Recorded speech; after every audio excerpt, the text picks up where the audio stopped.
Are you ready to deep dive into One Night Stand 2005? Oh my God! Joey Styles. By the way, I forgot about this little part. Hello, everyone, and welcome to ECW One Night Stand. He introduces his partner for the night. Totally forgot about this.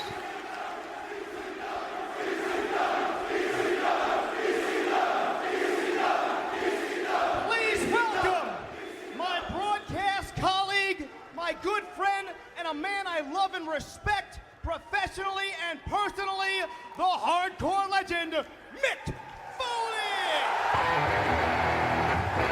It's Cactus Jack. Cactus shirt and everything.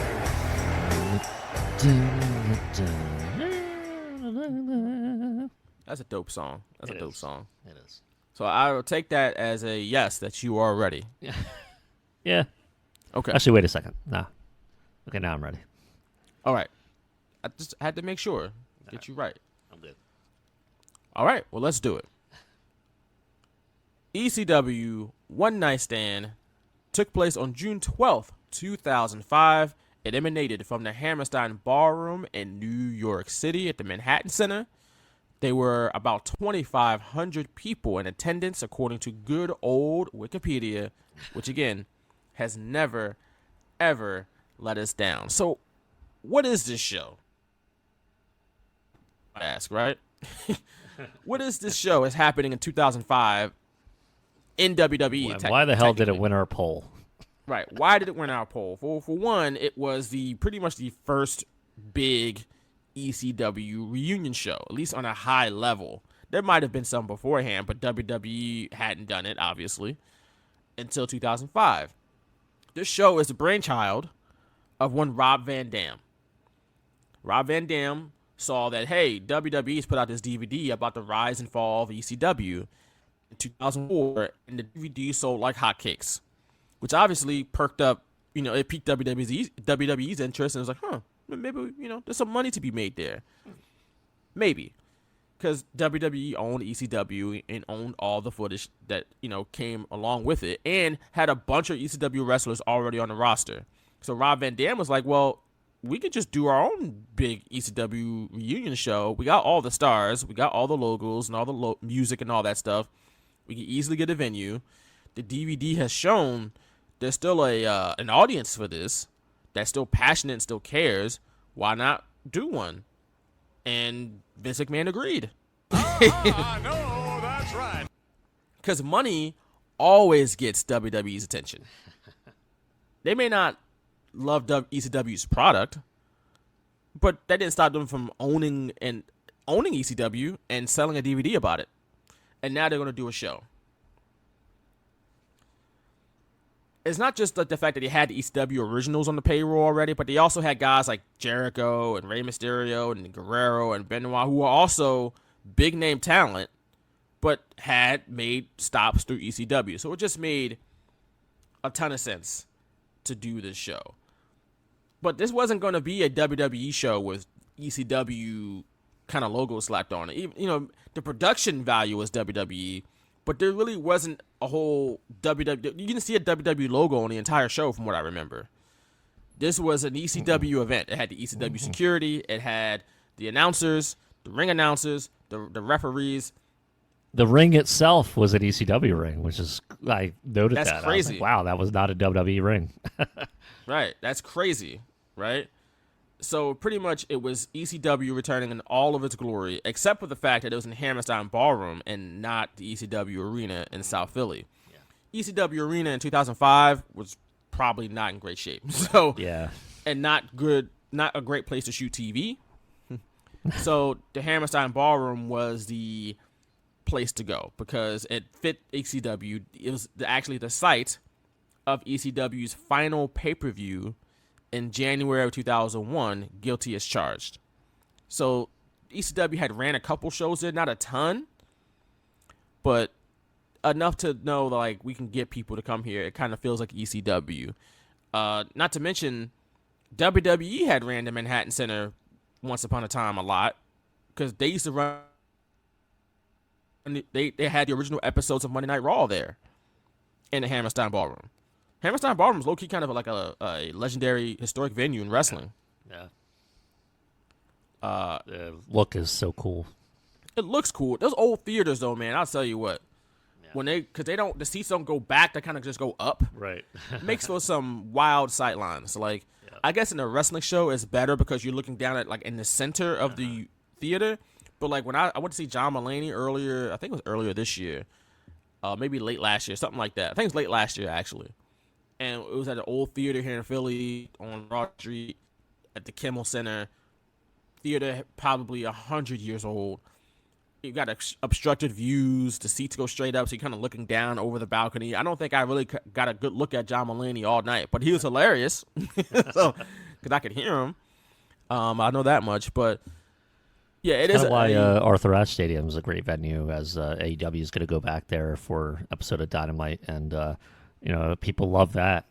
When they went there last September, and it looked cool on TV. I mean, those types of venues are definitely great for wrestling.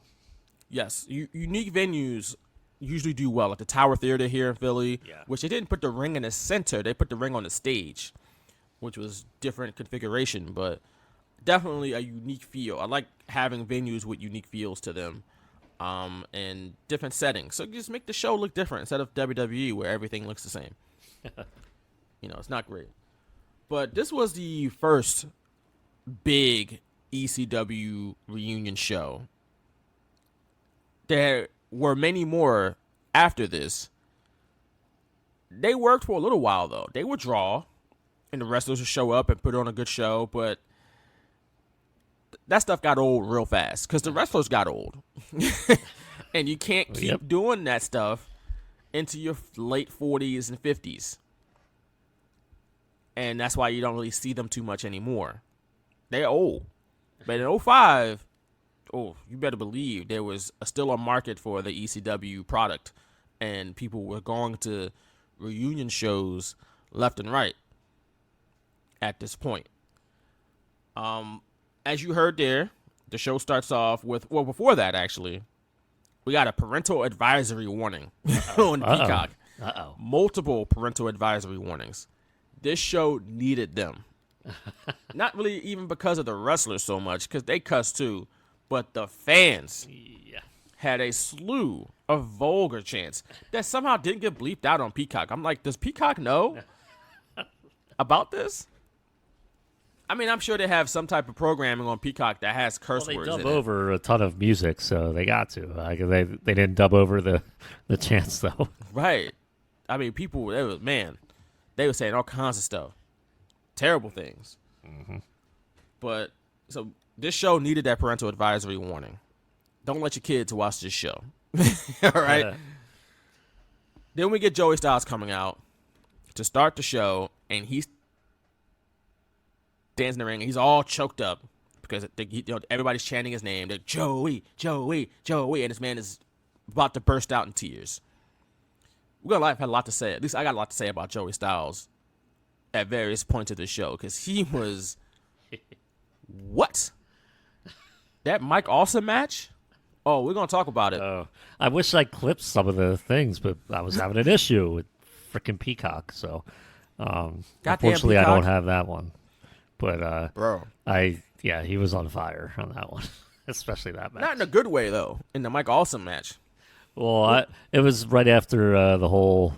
I think wasn't it after Rob Van Dam and Paul Heyman's promo or whatever? Maybe it was before that, but after that is when he lit into Bischoff and WCW and WWE, and that's what the one I was hoping to get a clip of that, but unfortunately I do not have it. But he was laying into them, but maybe I missed something in the Mike Awesome match.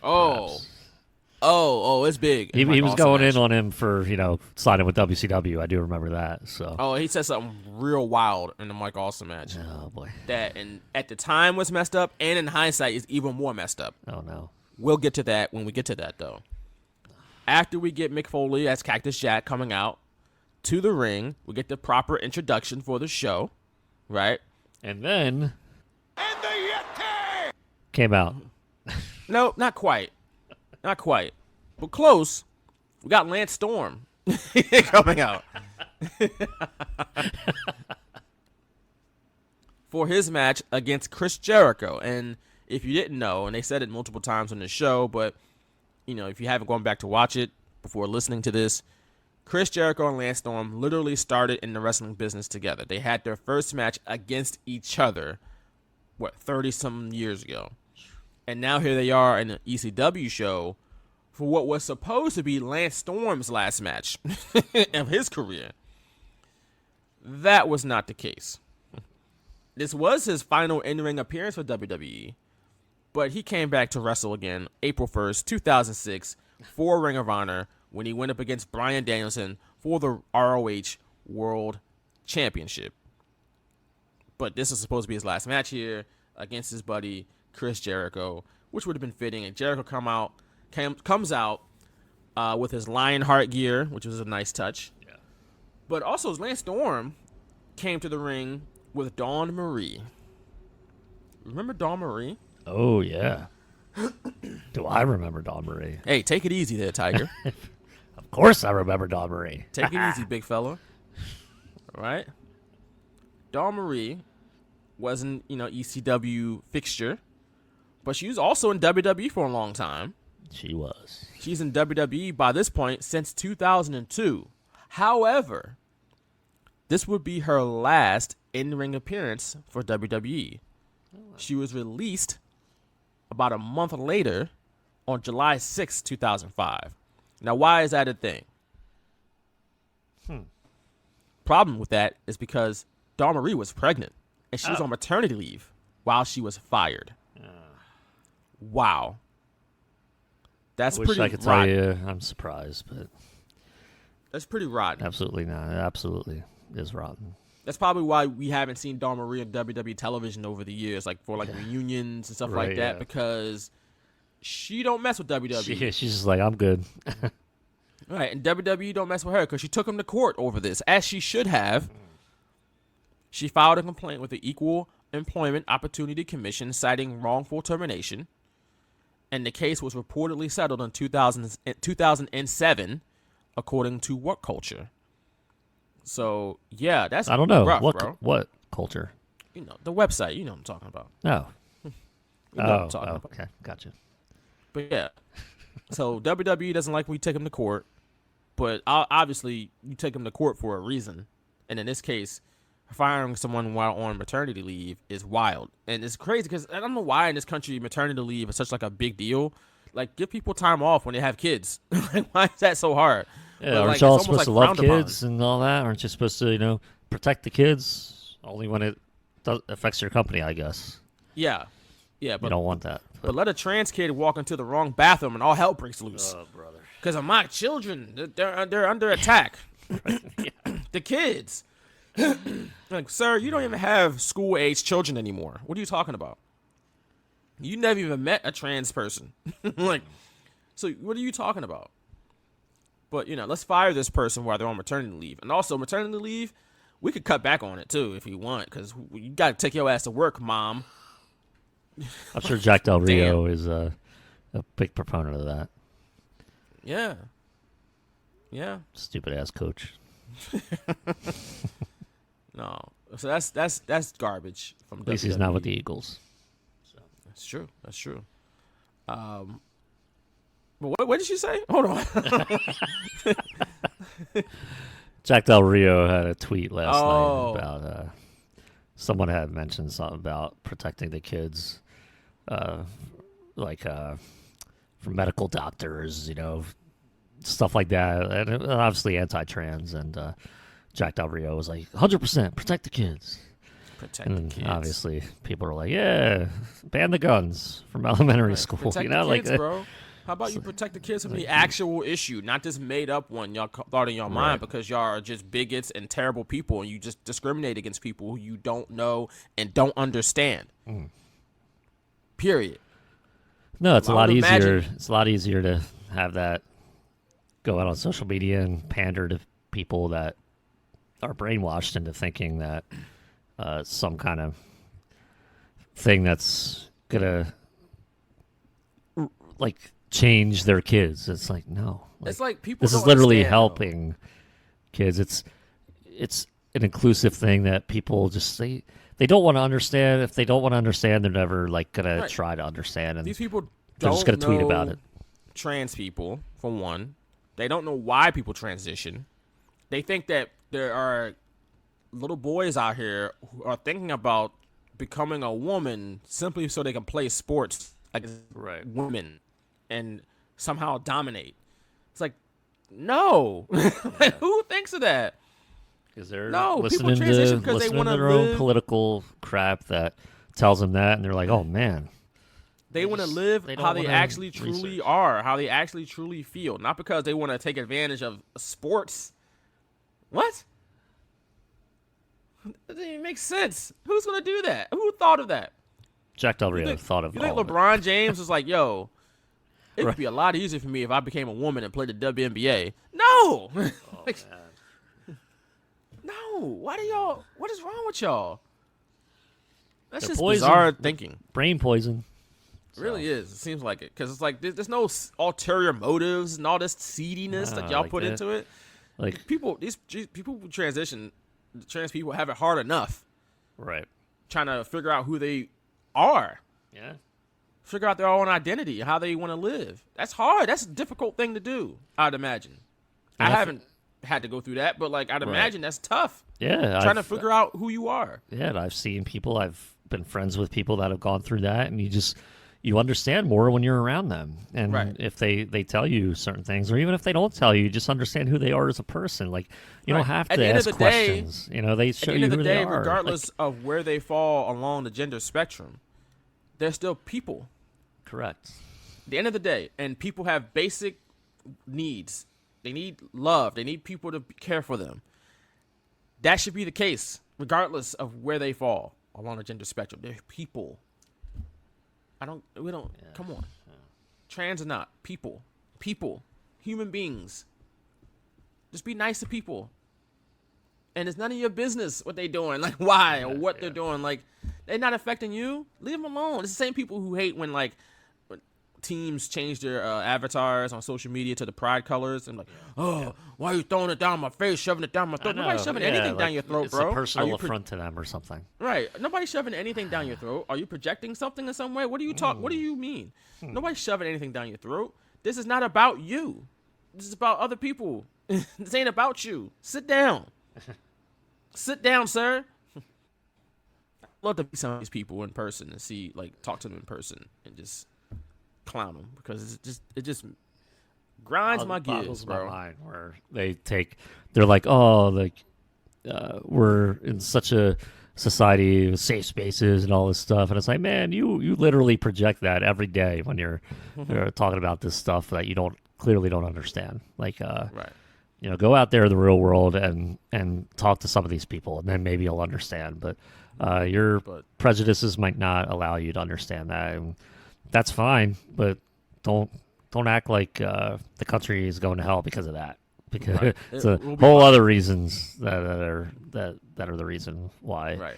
So Yeah, there's number of other reasons. But back to One Night Stand. Dawn Marie. Dawn Marie. She was in ECW for a long time. She managed Lance Storm and Justin Credible, the Impact players, while they were ECW World Tag Team Champions. Credible did not come to the ring with them, but we'll see him in a little bit. Don't worry, he'll be around. Storm and Foley again made it known that Styles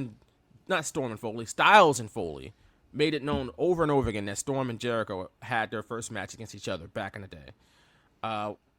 Which is, that's fine, but they kind of said it a bunch of times. They were a tag team too. They mentioned that. I Yeah, they were the paying Thrill attention. Seekers. Yeah, so The Thrill Seekers in Smoky Mountain. So, yes, this is known. I guess it wasn't known to that extent, to a great extent back in 2005. So, maybe this is the first time a lot of people heard about that. So, I understand. Jericho and Storm started off with a lot of chain wrestling. Fans ate it up. And, they made it a point of commentary to say, like, look, man, even though these fans are bloodthirsty, they also appreciate good wrestling, which is true. There's a lot of great wrestlers that went through ECW, and they did not have knockdown, drag-out brawls. They had in-ring mat classics. So they enjoyed it all. Joey Styles also made it a point to say that the reason why there were mats at ringside wasn't because ECW chose to have them. Is because the New York Athletic Commission made them have mats at ringside, which is like good on the commission, Right. to protect these guys, because ECW never had them.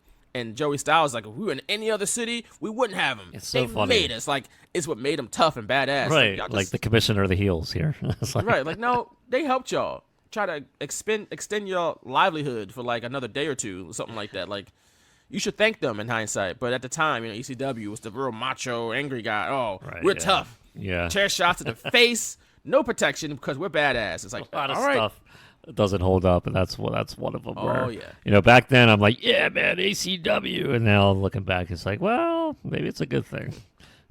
No, actually, it is a good thing. No, it is a good thing. Like, y'all wasn't like multi-millionaires neither. Right. Like, y'all need to like probably work outside of wrestling. Like, y'all probably shouldn't be doing all Well, that even stuff. I'll but- even mention that during the Mike Awesome match where Styles was going in on him. It's like, man, Bro. the way ECW was pretty. Paul Heyman was pretty bad in the brainwashing too, like young wrestling fans who loved Oh, ECW. boy. So it was pretty Talk bad. about brainwash number 1, Joey Styles. But again, we're gonna talk about it Yeah. when we get there. Yeah. A lot of vulgar chants in this match, but we did get a nice chant for Chris Candido, who had passed away earlier this year.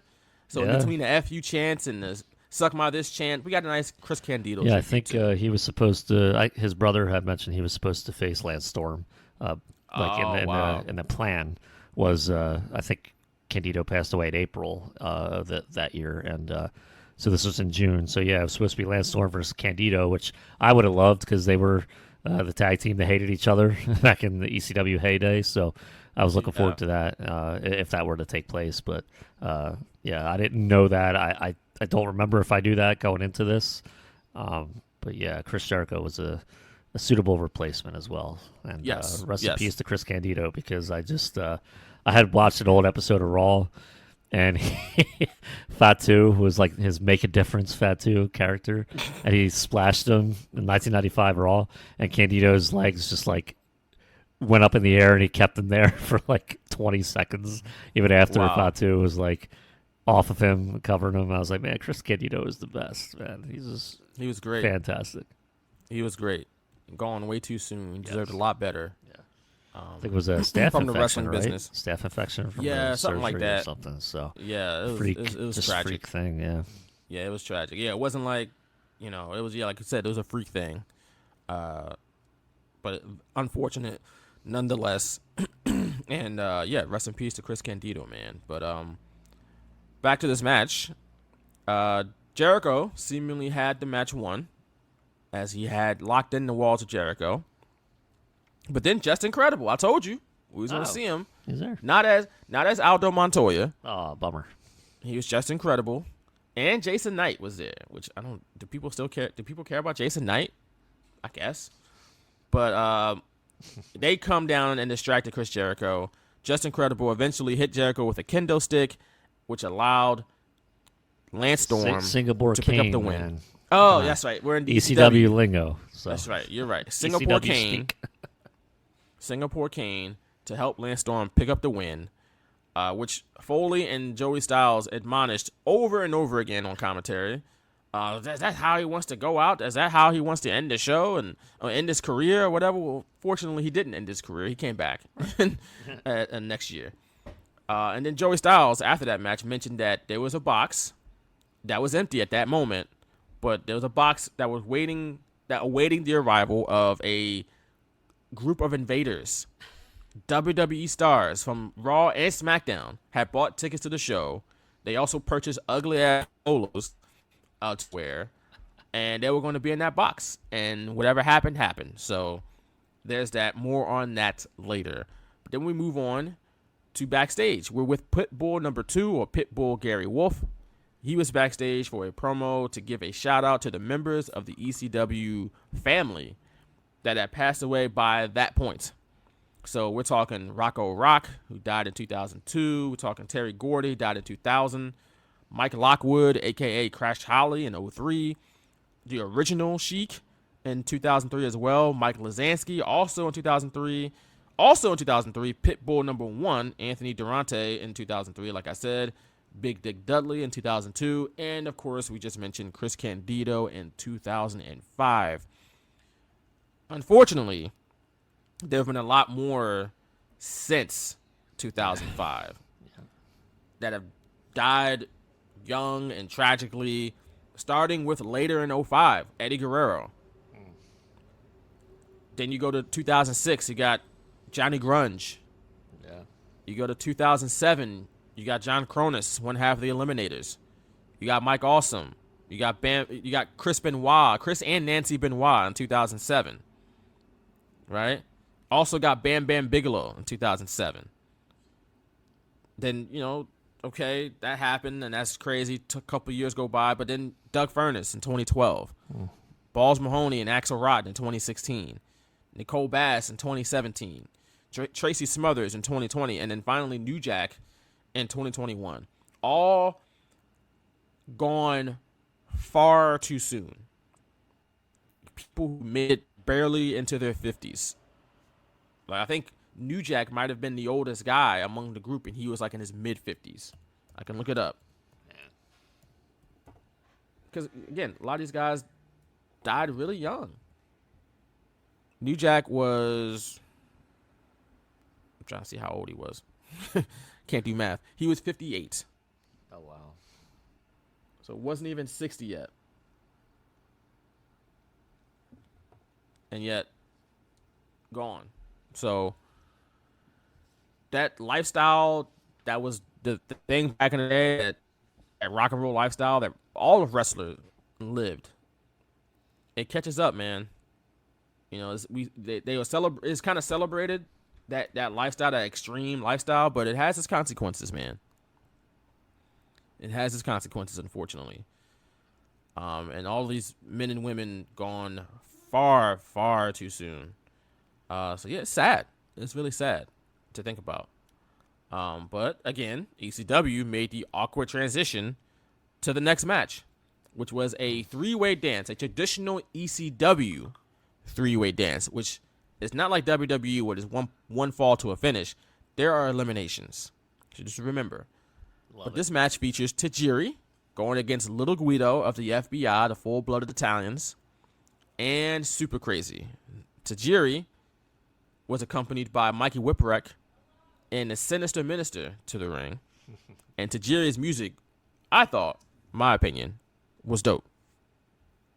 I wasn't even paying attention to the music. I wonder if it was dubbed over. Maybe it was. A lot of ECW music was, because Paul Heyman would use licensed music, and right. So I wonder how it didn't sound like was. It didn't sound like Tajiri's WWE song, but I don't know. You can't really tell sometimes with the Peacock WWE Network stuff, right. Especially like you said in ECW, because they use licensed music. I think the first guy to get his own song was Taz, right? So I guess maybe Sabu. I don't know. Definitely didn't have Enter Sandman on there. Nope.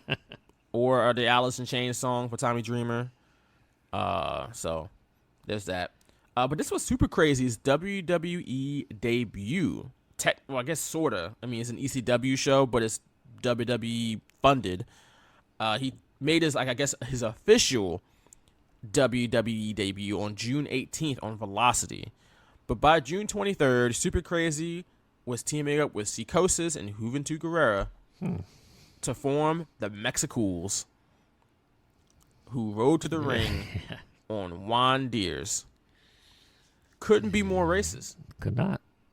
Damn. Not even John Deers, Juan Deers. Yeah. Okay. Yeah. 3 hella talented wrestlers.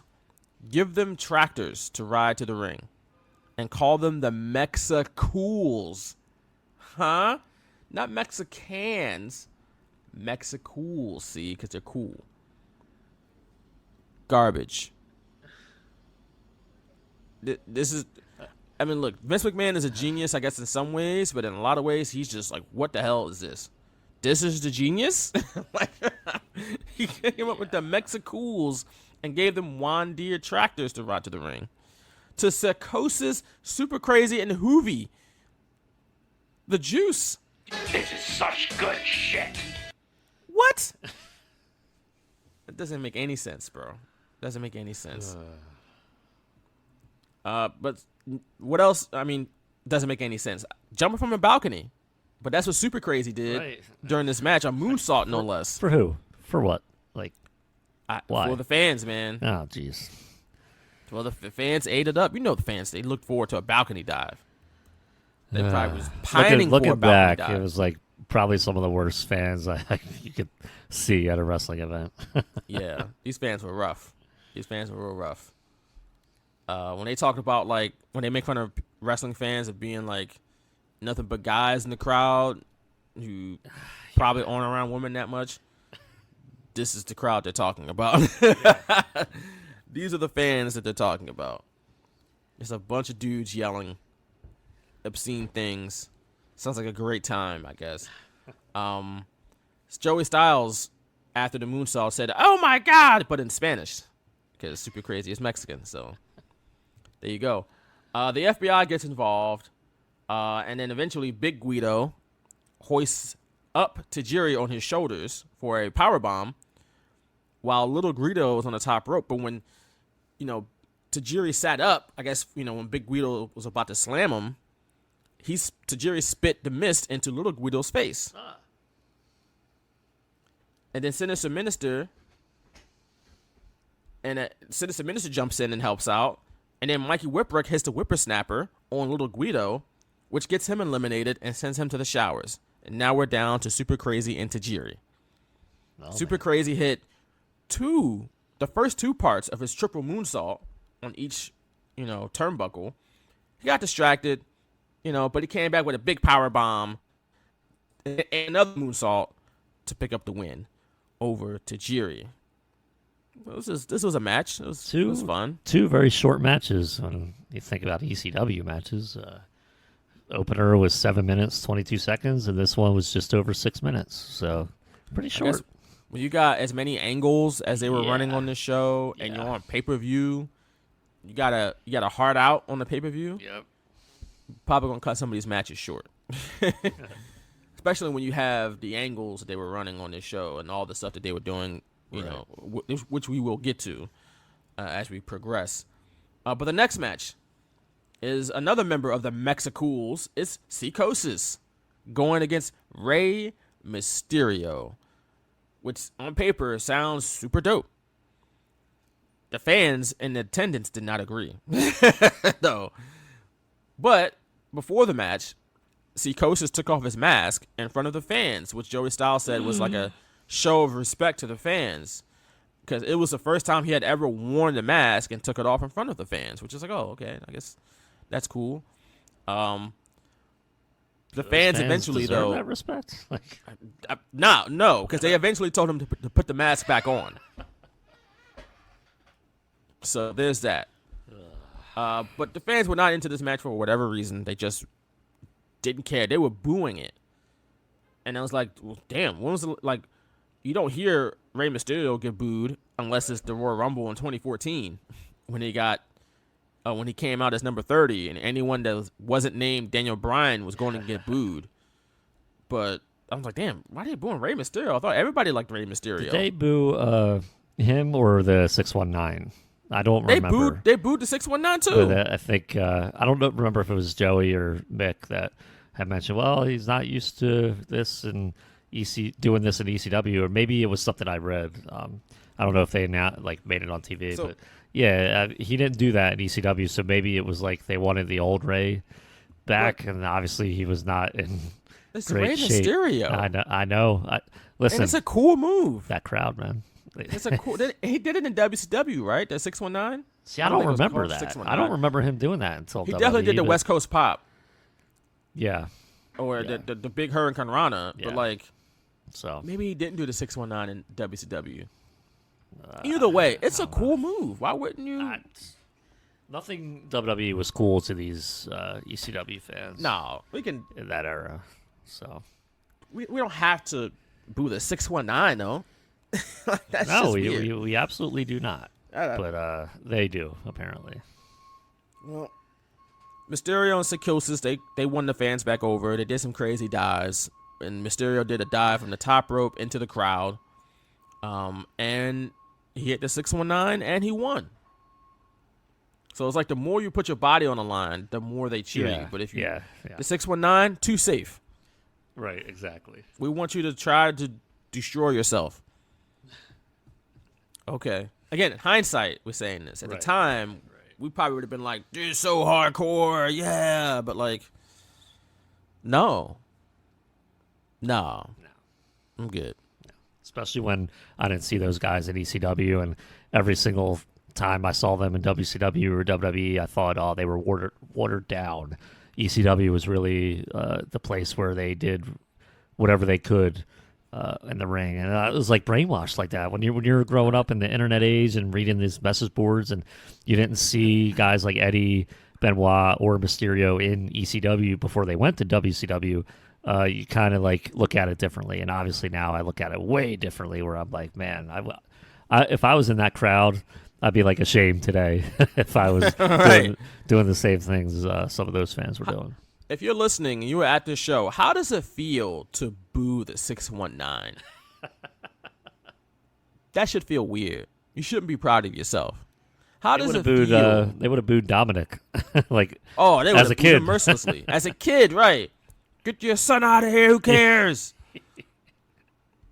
But like, how does it feel to boo Rey Mysterio in 2022? Are you proud of that? You shouldn't be. You booed the 619. These guys, same fan base, had a sign that said Kane Dewey for Mick before he left for WWF. Yeah, and it's like you can tell that bothered him, but I mean, like, he knows it's like the fans being fans, but at the same time, I mean, it's like, damn, dude, like, really? It's a like, baby. Going that far, huh? It's like, a baby. You are bizarre. You are weird. That's weird energy. Yeah. Keep an eye out on that person. I'm serious. Keep an eye on that person, because he brought a sign to a wrestling show that was televised that said that Kane, a little kid, a baby. Weird energy, bro. Weird energy. But moving on, more weird energy is coming into the building, because here comes the SmackDown guys. You know, those big stars like JBL and Kurt Angle and Orlando Jordan and the Basham brothers and Carlito. Like, no, those big it's a old who's stars. who on SmackDown. Right. This is all-star game level type of talent here. You know what I'm saying? And they had these ugly ass blue SmackDown polos on. It's like, why did y'all put them in these outfits? We didn't have to know exactly what brand they were representing. Just put them in normal outfits, because they're normal people. Like, not JBL though. He could wear a suit. He doesn't need one of those. Right. He still wore the suit and the cowboy hat. Kurt Angle being one of the people though among this group of invaders is not lost on me how funny that is, given his own history with ECW. And how he had once attended an ECW show before he signed with WWF. This is right as Kurt Angle was about to get into the wrestling business. And he's just like, you know, putting out feelers, getting his feet wet, getting to know the scene. And I guess he went to a show either in Pittsburgh or in Philly, something like that. And just to see what it was like, you know, and like to be a part of it. Like, he's in the ring, he waved, he introduced himself to the fans, you know, because it's an Olympic gold medalist in the crowd. You got to get him to introduce himself and wave. It don't happen too often. And that's the same show where they crucified Sandman. And Kurt Angle was like, yo, if y'all put my name or attach my name to anything involving the show, I will sue y'all, and I'm never wrestling here. And years later, Kurt Angle's the ECW in 2006. Yeah. He's an ECW talent. Different ECW, but still, it's really funny. Yeah. How that all shook out back in the day. But the fans, they're chanting vulgar stuff at the SmackDown guys. They say "F you SmackDown," because They don't watch SmackDown, apparently. None of these guys watch SmackDown. Bummer. You know, they didn't know who JBL was. Oh, you do? You knew who JBL was? So you watch SmackDown? Why are you saying the F you SmackDown? You watched this show. JBL immediately says something racist and calls Mysterio a little Mexican. It's just like, he wasted no time. More on JBL later. With him and Blue. We're going to talk about it. Don't worry. But then we get some old ECW highlights. And for some reason, among this group of highlights that is supposed to showcase what ECW was all about, we get multiple looks at Sabu breaking his neck. Yeah. Why? To me, that's a low light. When somebody breaks their neck, we probably shouldn't applaud that and like, remember this? Remember that, y'all? Yeah, it's like, yeah, he's gonna be in the next match, but remember when he broke his neck? And right. then remember when he broke his neck? And then remember when he broke his neck? It's like, what the hell, dude? They showed it like 4 times. Yeah.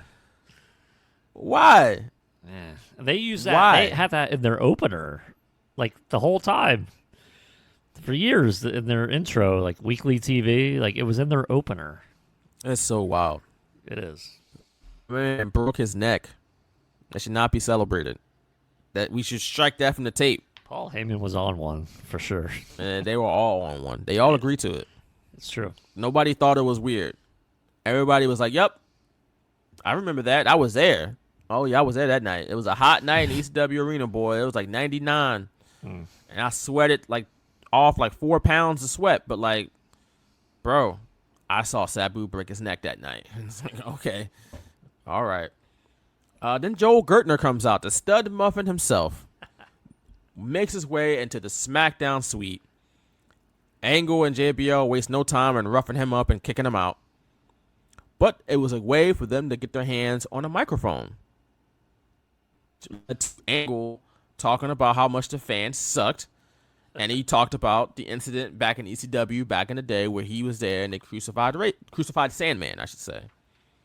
And how he hated it.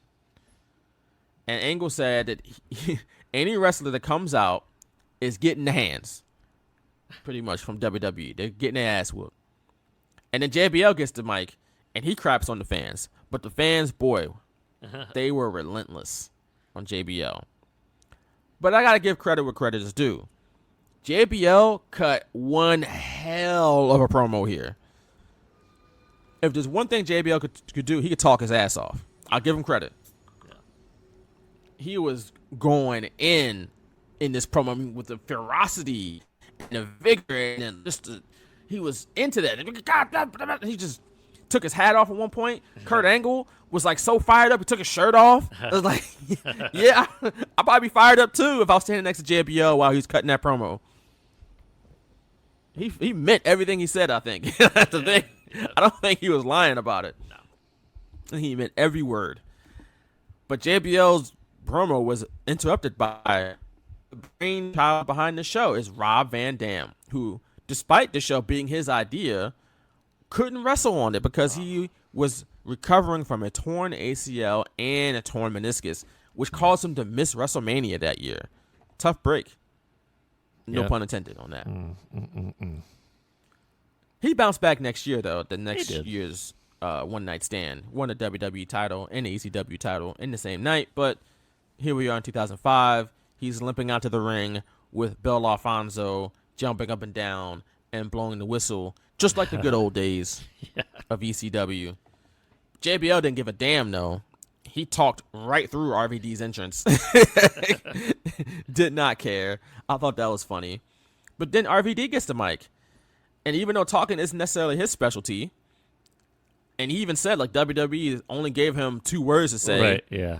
Whatever and cool. Yep. And he's like, remember when I had a vocabulary? Yeah. And then he cut a damn good promo. He did. He did. I wish I clipped those. Damn Peacock. It's all right. It's all right. Whatever. It's all right. Okay. Just know that RVD, Peacock. that's probably the best promo I've ever heard from RVD, at least in WWE. At least in WWE. But Rhino didn't care about that neither. Because he came out and gored RVD in half. Right? But then the lights went out. And this is ECW, so no, the Undertaker is not coming out. No, Kane is not coming out. AEW wasn't around, so they can't do the lights out spot that they do on a weekly basis. Yeah, thankfully. It wasn't AEW doing something with, like, I don't know, who's a person like Sammy Guevara getting the lights turned out. Like, it doesn't even make sense for him. like why are we turning the lights out for him? Instead, but because this is ECW, the ass boys, what the hell? Right, exactly. But because this is ECW, it can only really be one of two people, but it's really only mainly one. It's Sabu. And then out of nowhere, it's suddenly time for Sabu versus Rhino. Oh. Was this announced ahead of time? I have no idea. Me neither. But here we are. And Sabu, someone tossed Sabu a chair. I think Bill Alfonso tossed Sabu a chair, and he used it immediately on Rhino's face. This is what I noted. Mick Foley said it was an impromptu match, but then he also said Rhino has been training specifically for this match. So what the hell? What is it? Like, what is it, Mick? Like, come on. Impromptu, but he knew it was coming. Okay. Makes zero sense. But, shout out to Mick Foley. He's dope. Yeah. Sabu also did a springboard dive, I believe, off the chair, onto the top rope, out of the ring, into the crowd, I think, too. Like, it was a whole lot of stuff going on. Yeah. Alfonso almost gets gored. He does get gored by Rhino at one point. But RVD hopped back into the ring and hit Rhino in the face with a chair. And then he skateboarded the chair into Rhino's face.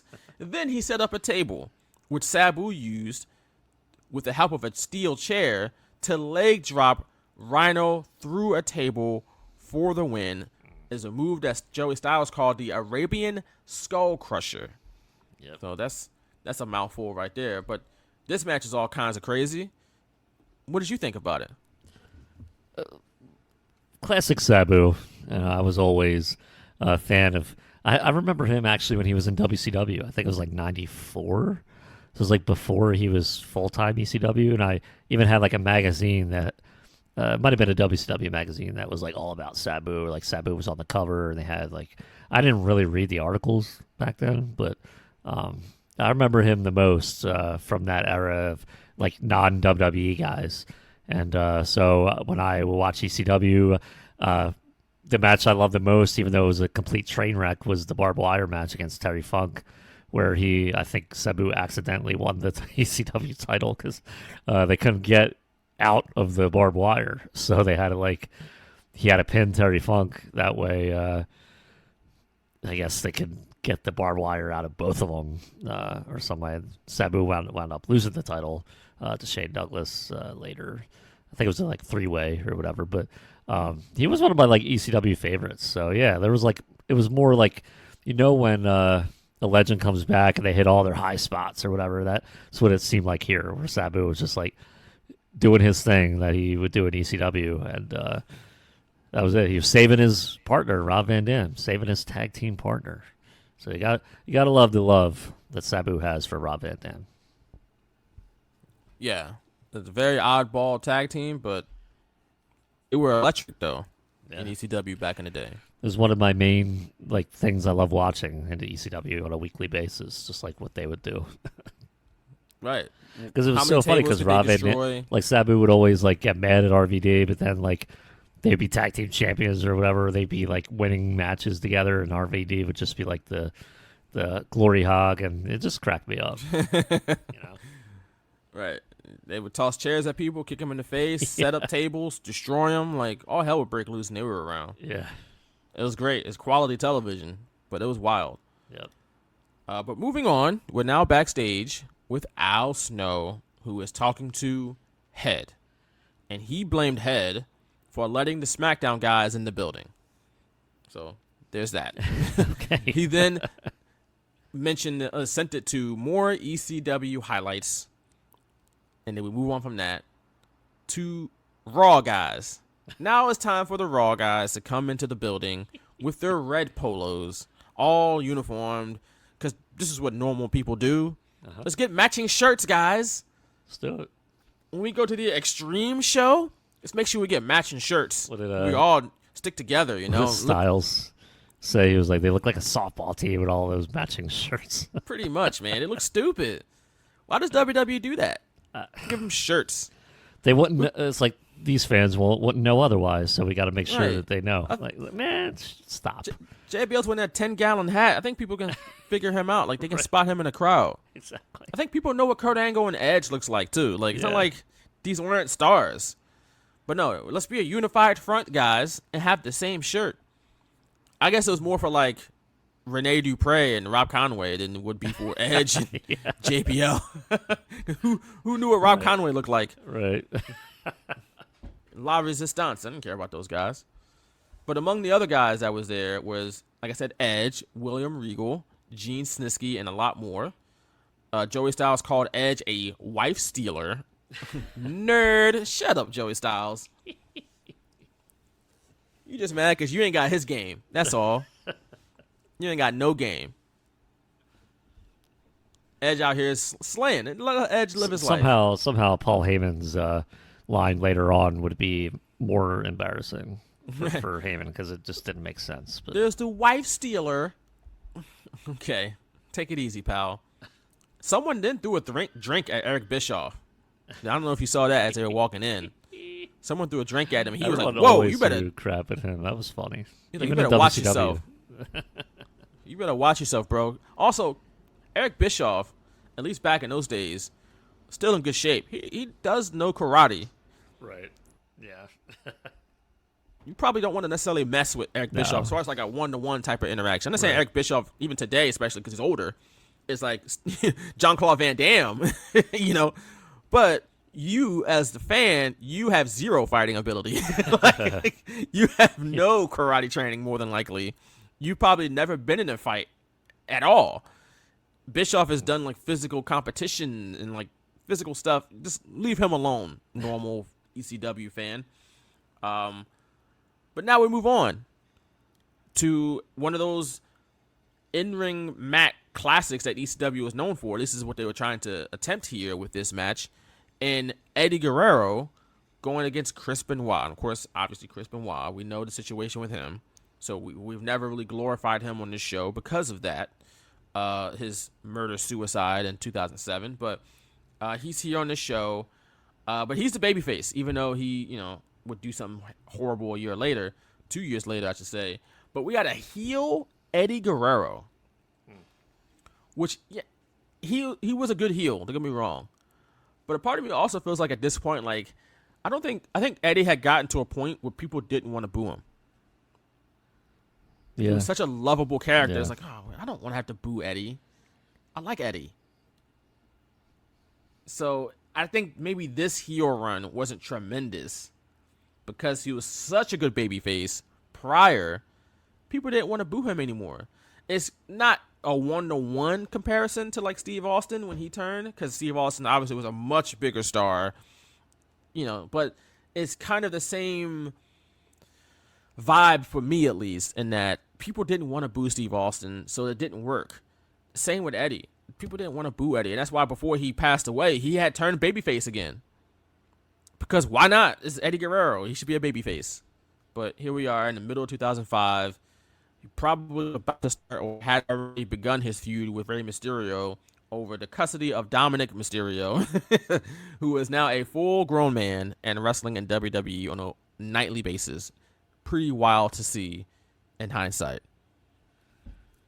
Yeah, that feud with Eddie and that feud with Ray in 2005 wasn't exactly like the best, but Eddie probably made it better than it had any right to be. I remember when he turned on it, Ray, they had, I think, a steel. I don't remember if they had a steel cage match, but they had a obviously that match at SummerSlam, custody of Dominic and all that. And then it was funny how they were doing like the tweener thing with Batista, and that was like so interesting as a storyline to me. in that time period. So I never like hated Eddie. I hated him more like in WCW with like the Latino Right. World Order. I was like, man, That's what I this guy's said. Like just when a he jerk. was in like he was in WCW, he was a great heel, Yeah. but he hadn't been a great babyface yet. right. Like he became in WWE. Yeah. Yeah, so it was a good I didn't know how I felt about this match because I know both of them were in ECW, but it felt like both of them had outgrown that almost like ECW even alumni thing. Like I didn't look at them as that. They were Yeah. either a WCW or WWE guy to me. So for me personally, this almost felt out of place, even though I understand that they were in ECW in the mid '90s. But yeah, it didn't scream ECW to me, but I thought it was kind of cool that it was in front of a ECW crowd in 2005. And Joey Styles mentioned that Paul Heyman wanted to get this match in ECW for a long time, but he couldn't do it. And then they had went to WCW, and it was out the window at that point. So they finally got it done with these two guys. But I mean, it did kind of feel out of place, but because they were so entrenched, especially in WWE by this point, the year prior, WrestleMania, they were the world champs. You know what I'm saying? So they were really entrenched in WWE and in WCW, honestly, for a long time. They hadn't been in ECW since 95 at the latest, maybe. Like, it had been a while. We're talking like a decade, because by 96, I think they were both in WCW, right? 96, 97? Who? Benoit was definitely in WCW in 96. Yeah, I think even 95. Even 95. And Guerrero was like about the same time. So Yeah. we're talking about a decade between the last time they had either one of them had been in ECW. So that's part of it as well. Yeah. And they hadn't gone around carrying the ECW flag Right. either, Exactly. you know, after they had left, you know, so it's a little different. But one thing I noticed about this match, though, was that Edge had so much heat. He was getting heckled by fans during a Chris Benoit Eddie Guerrero match in 2005. Like, well, you think everybody wants to see these two guys wrestle, so that's where their attention is going to focus on, and that's where their attention is going to lie. Nope, they're looking at Edge up in a balcony. Doesn't have a microphone. He's probably not even like messing with the fans. He's just there hanging out, and they're still heckling him loudly during this match between these two guys. So I thought that was kind of wild. The match was pretty good on its own. It ended very unceremoniously, though, with Right. Benoit getting Guerrero in the crossface. Guerrero like staying in it for a little bit, not really fighting his way out of it though. He just kind of like laid there. Yeah. Usually if a guy is there in a submission, he's trying to fight out of it. He's trying to get to the rope somehow. Guerrero just was like, ow, ow, ow, this really hurts. Ow. All right, I'll tap out now. And that was it. He was like, I'm not getting paid extra for trying to get out of this, so let's just I guess, tap man. out, get my money, and leave. Right. He's like, ow, ow, ow, ow, ow, ow, ow. All right, I'll tap out. Done. Give me my money. Ow, ow, ow, ow, ow. Right. That's funny. JBL and Orlando Jordan, they applauded Benoit, for some reason. I guess he was a SmackDown SmackDown guy. guy, right? Yeah. So they're happy that SmackDown won a match. Wait, no. Yeah, maybe he was. Because I remember he went to Raw, but maybe he was back on SmackDown at this He point. probably was back by this point, because he was on Raw when he was like world champ and stuff like that. Yeah. That was an So over maybe war. the draft already happened, I'm sure. and he went back to SmackDown. I'm sure. But then Joel Gertner comes out again into the box. This time he's on the Raw side, and he's talking to Eric Bischoff, and he's like, "Yeah, you know what? This, that, and the third. But please give me a job. I'll do anything." And he even pulled out his resume, physical copy of a resume, to give to Eric Bischoff. I'm assuming it was on the good copy paper too. Like, you gotta get the good paper for the resume. Yeah. Bischoff thought this was so funny. He spit out his drink, which I don't blame him for. That was pretty funny. But then he meanly, and angrily told Joel Gertner, "Hell no," and then verbally crapped on him and sent him on his way. But I thought that was pretty funny. Gertner pulls out his resume right then Man, and if there. I was Gertner, I'd report Bischoff to the Better Business Bureau. I mean, And hey, Monday Night Raw.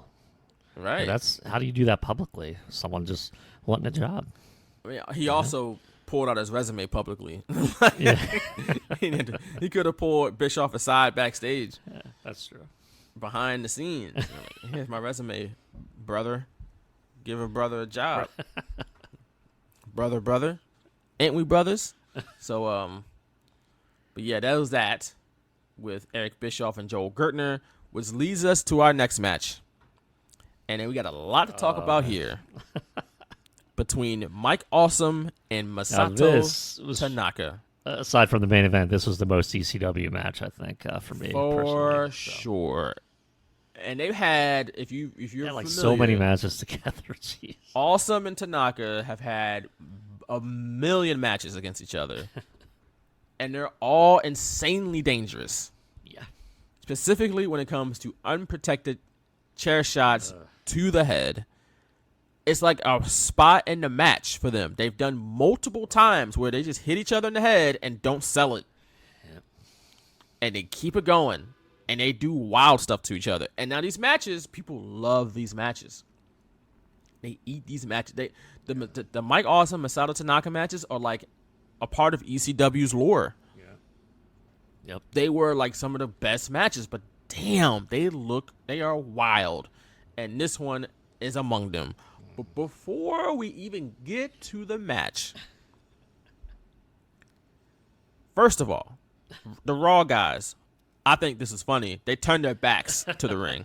I thought that was hysterical, actually. But we got to talk about Joey Styles.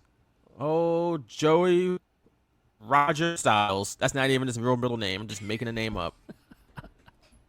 Joey Frederick Styles. What were you thinking on this night?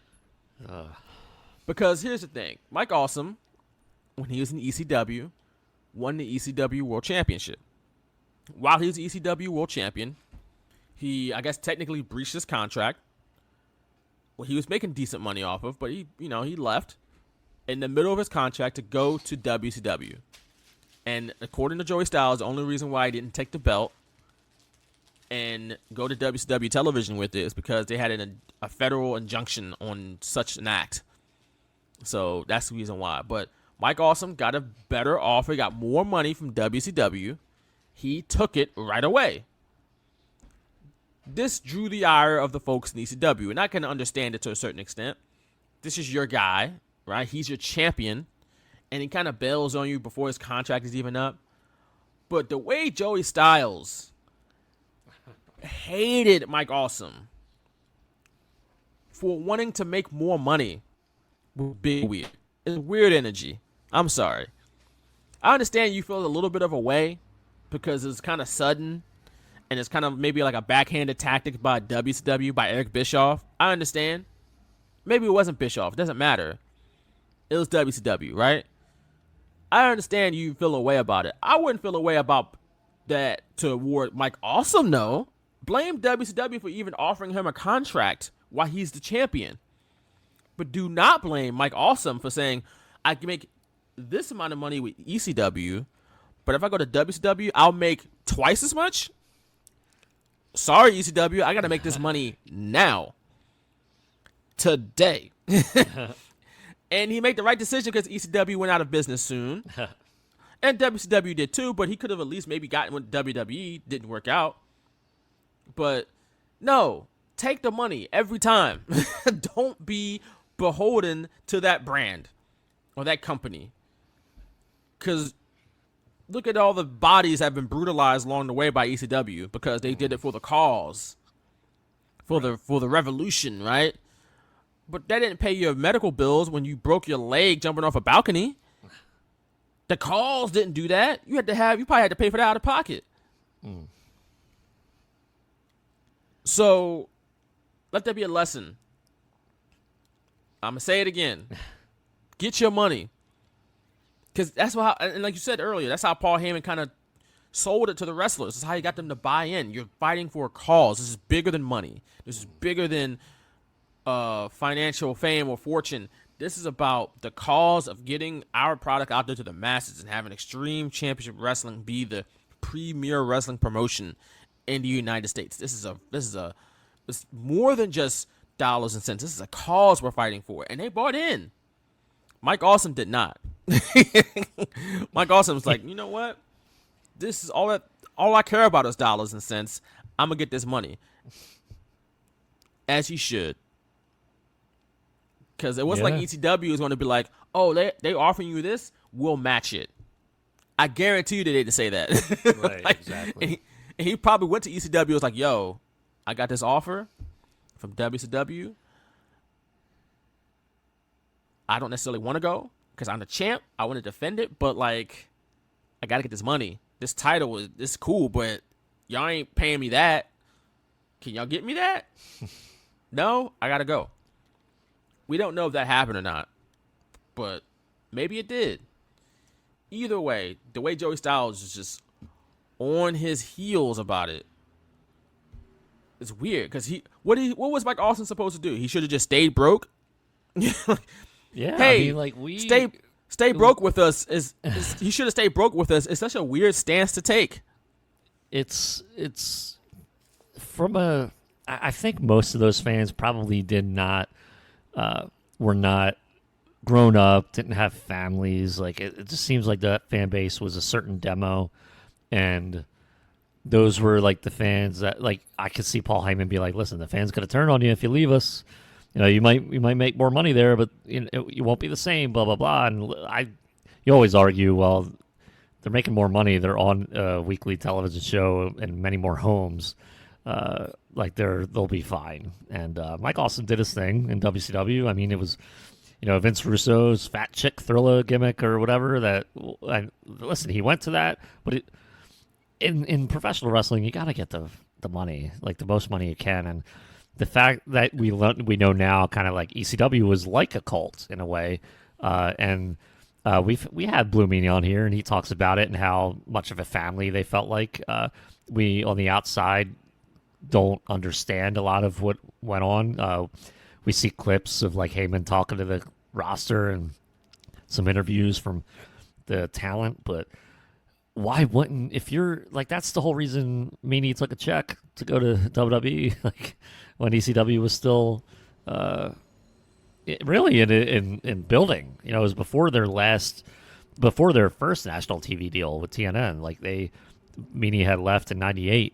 To go to WWE, which was like the biggest company at the time. Like WCW was still pretty big. They were bringing in ECW guys too, but you'd be crazy not to take those deals. And the way that it's portrayed is kind of slimy in a way, a little bit by Paul Heyman. Called him money hungry. He sold his soul for the money. Right, like, no, he sold his soul to pay his bills. He didn't sell his soul. He just wanted to pay his bills. And as a kid, and you're watching that, and you're even in your teens, and you're like, man, that's messed up. Like he should have stayed with ECW because we love him here. They're not going to love him in WCW. It's a very convoluted way to think about it as a wrestling fan, and that's what they sold us though as a wrestling fan. I was among those. I'd be like, God, that's stupid. Like, why would Mike Awesome go to WCW? Who cares about the money? Like ECW is where he's done his best work. Blah blah. Like I had a clue. Like I really had a clue at that age. Nobody had a clue.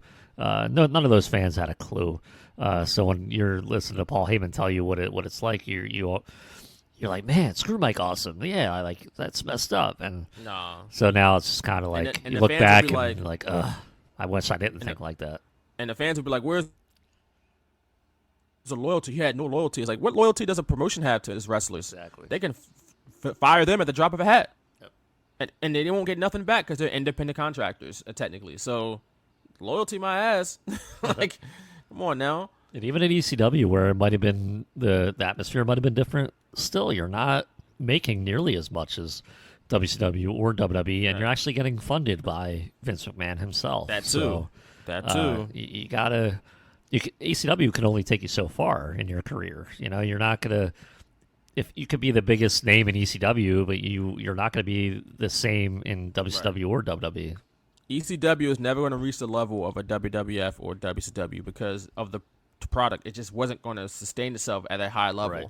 Just and I think wasn't that happen. national TV deal lent itself to that idea where everyone was like, okay, this is what ECW needed. And months into it, you're kind of like, nothing's really changing. No.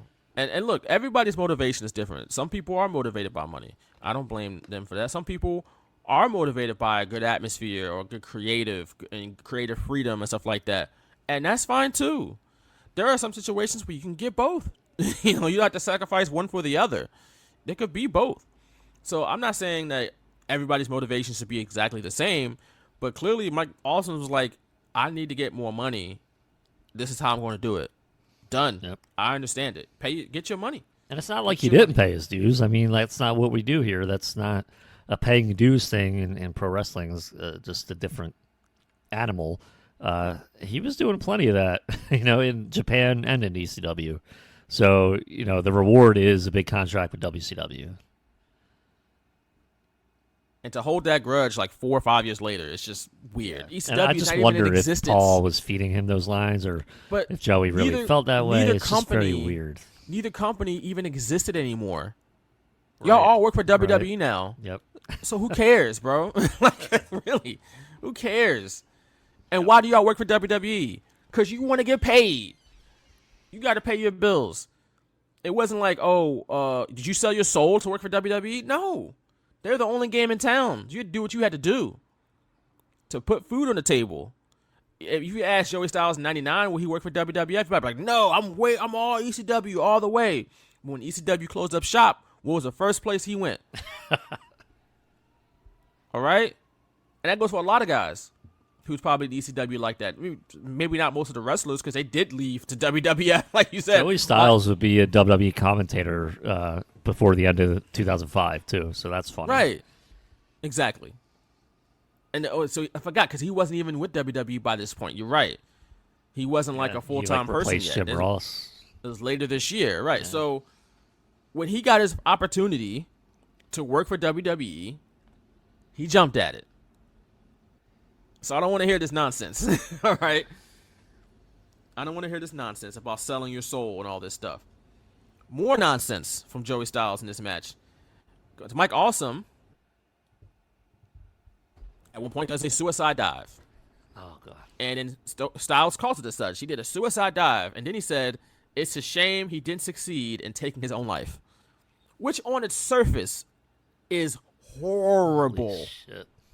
Jeez, what are you talking about? On its, just as a statement, excuse me, is wild. On top of that, Mike Awesome actually did commit suicide in 2007. So obviously that's, Joey Styles didn't know that's going to happen. He can't predict the future. But even if that didn't happen, that's a lot, bro. That's stiff. That's over the line. It's a good thing he didn't succeed in taking his own life. What are you talking about? Over what, though? Did he kill somebody? Did he mutilate somebody? What did he do? Except take more money. That was it. That's all he did. He didn't do it to hurt you. He did it to help himself. And I guess you could say, that's a selfish decision. But it really ain't, because everybody helps themselves.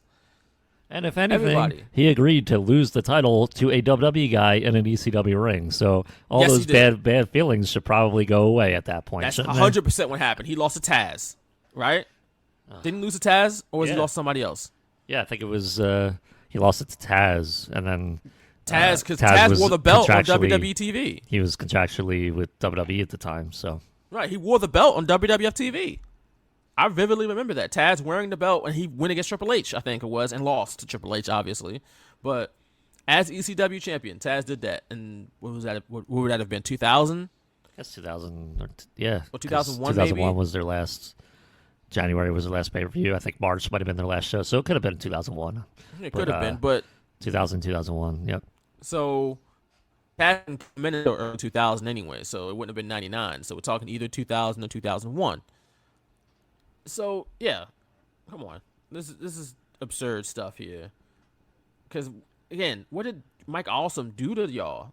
Or do to you, Joey Styles? What did he do to you in particular? Or Paul Heyman, if Paul Heyman was feeding him those lines. What did he do to anybody? Yeah, he kind of left y'all hanging a little bit. Left y'all high and dry with the title. But he ain't the first one to do that to somebody. He ain't the first one. And and it's not that bad of a deal, bro, to say that he should have succeeded in taking his own life. Where are we? What are we? What are we doing here? Where are we? Did he say that? So I missed that line. Did he say that after he powerbombed Tanaka through the table and then did a dive out, or was that before that? No, because when he did the powerbomb through the table and then the dive, that was a finish. This was Yeah. early in the Okay. match. Okay. This was early on. And I'm just like, what? I'm like, we Jeez. gotta break out the map again and figure out where we are as a society. Like, all right, let's like reconfigure what we're doing here and realize what we're doing, what we're saying. Just take a step back. Take it easy. Oh my God! Yeah, exactly. That's how I thought about when he said that. Yeah. That's how I felt. But there were a lot of OMG moments in this match. Oh yeah. Because as you mentioned, Mike Awesome powerbomb Tanaka through a table outside of the ring, and it looked brutal.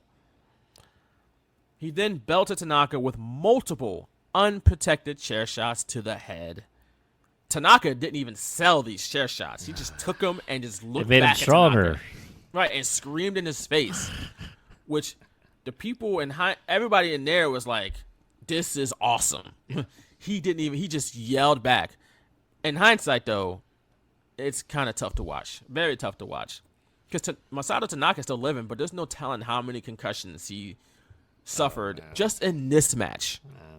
He had this match. He probably had one times. coming into this match too, Right, like with how he's wrestled in FMW, right? And then these matches in ECW, especially with Awesome and all these chair shots. It's just, that's what they did. Every ECW show, it's like I'd watch it on TV, weekly TV, and I'd see the same thing, and I'm like, what is going on, man? But then you're doing all this, but then you got JBL and the boys up in the suite just making fun of you. Right? Yeah.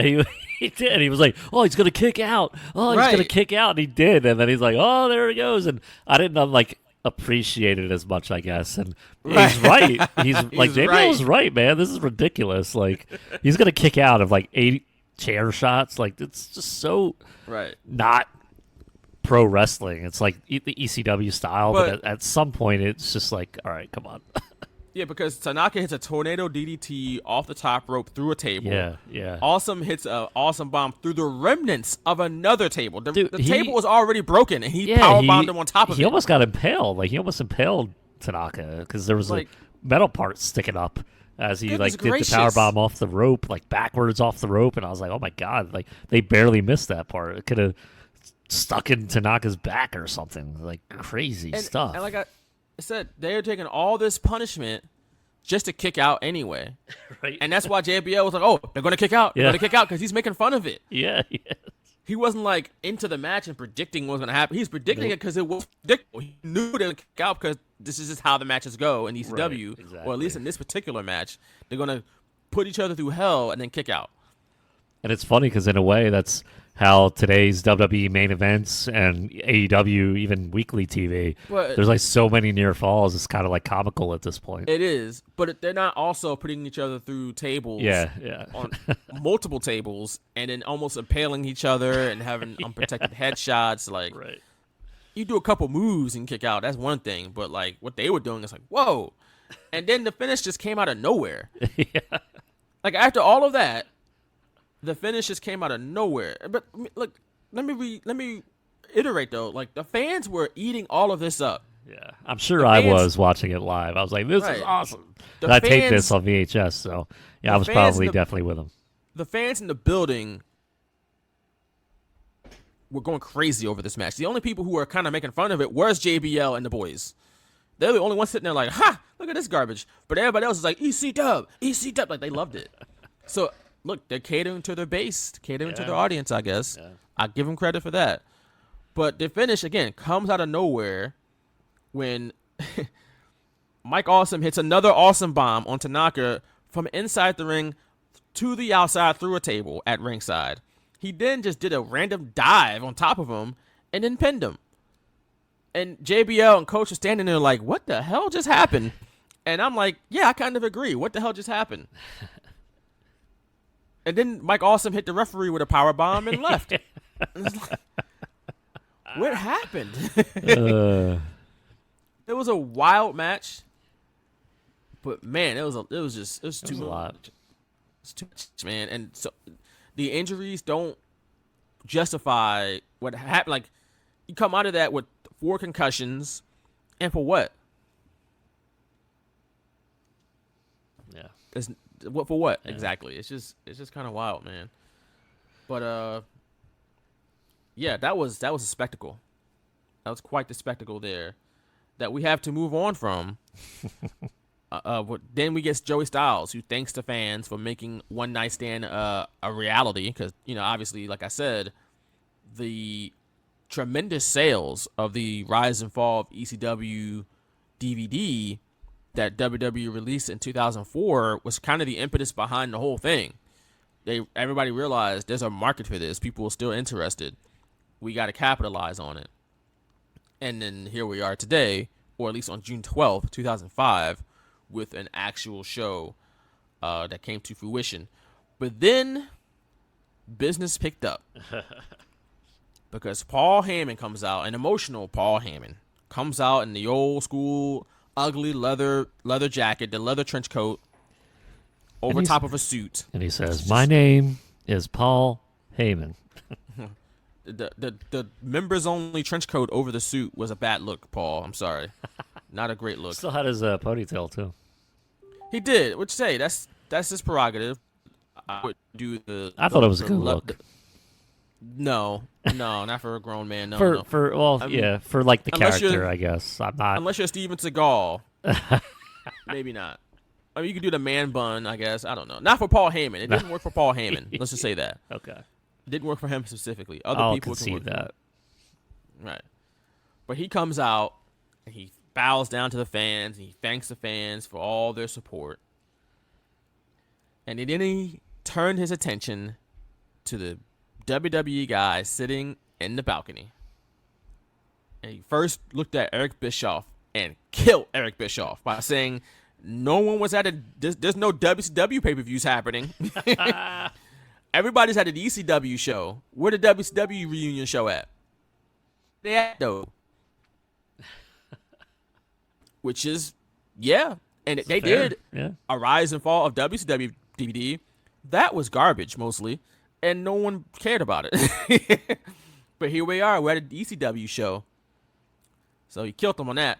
I'll give him credit for that. But then he said to Edge, I've got 2 words for you. Suck it. No, not suck it. Hold on. Oh, wait a minute. I love the lead up to it. Hide your wives. It's Edge. Hide your wives. And this hadn't played out on TV yet. This is all like behind the scenes stuff going on before Matt Hardy came back. Yes. You screwed Matt. No, he didn't screw Matt. He screwed Lita. Come on, guys. I know nobody with a written promo has the balls to say this to you, but I have 2 words for you. Suck it. Matt freaking Hardy! Oh, my God. That's 3 words. Yeah, Edge got 3 fingers up. It's like, that's actually 3 words. 3 words. love Matt that. freaking Hardy. His reaction is like he's drinking beer or whatever, and then he like spits it out like, "Oh my God, did you really say that?" Like they're just mocking him, and that makes But it even also- funnier for me. What was Edge supposed to be offended by that? Like, that wasn't like a joke. Yeah, I guess because he thought like people should hate him even more, like he was gonna get his comeuppance or something. I don't know. Maybe Look, maybe Edge thought he was in the right. I have no clue, but it's not even about that. It's just I like know. I couldn't tell you. I think he's saying like he's supposed to be afraid of that. Like Matt Hardy, like, oh wow, uh-oh. And everybody's supposed to go, oh, he said a name, but it's like we grown. Like I'm not worried about that. Right. But so Edge, he came out looking better in the end of this, I guess. I don't know. He wasn't that battle, I guess. I'll give that one to Edge. But Paul Heyman then turned his attention to JBL. Because Edge, again, he couldn't get Edge. Edge was very unbothered by it. But JBL is a different story because he goes to JBL and tells him the reason why he was WWE champion for a year. The only reason you were WWE champion for a year is because Triple H didn't want to work Tuesday.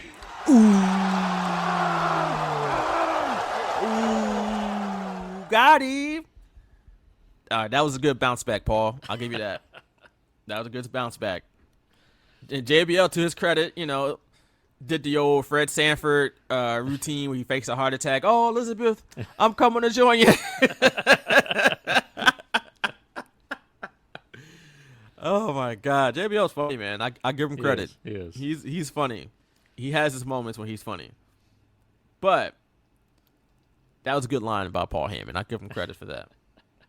Because Triple H didn't want to work Tuesdays. And I think that's like the first time he's like, "Oh, you want to shoot straight?"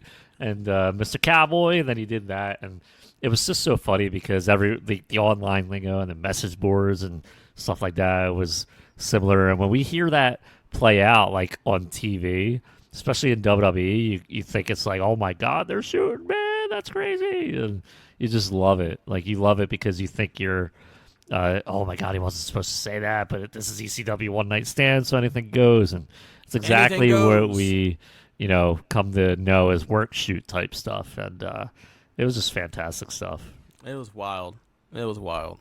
So that took up a long time on the show, by the way.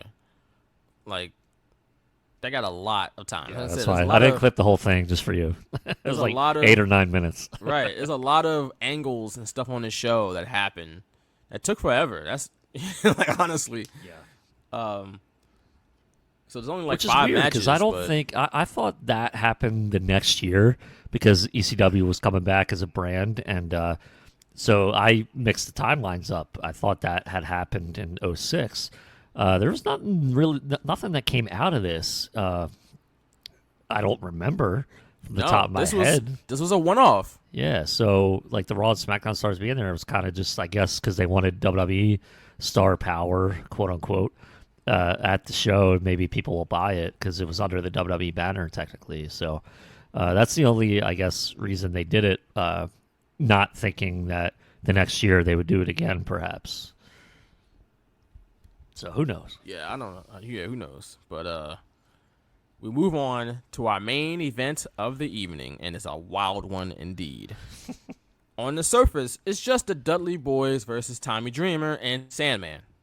However, there's going to be a lot more people involved by the end of this match. We get Sandman's entrance, and it's legendary. He's going around the arena, climbing on top of stuff, cracking open beers, cracking them open on his forehead, bleeding, spitting all the beer out. It's a whole mess of a show. People love it though. People love Sandman.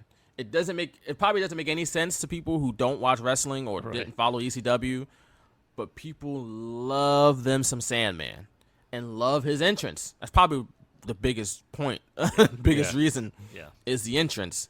I mean, he's motorboating women during the entrance and stuff. Like, it's crazy. It's wild. It's a party for his entrance right off top, right? And the song is dope. The Enter Sandman Metallica song. Come on now, classic.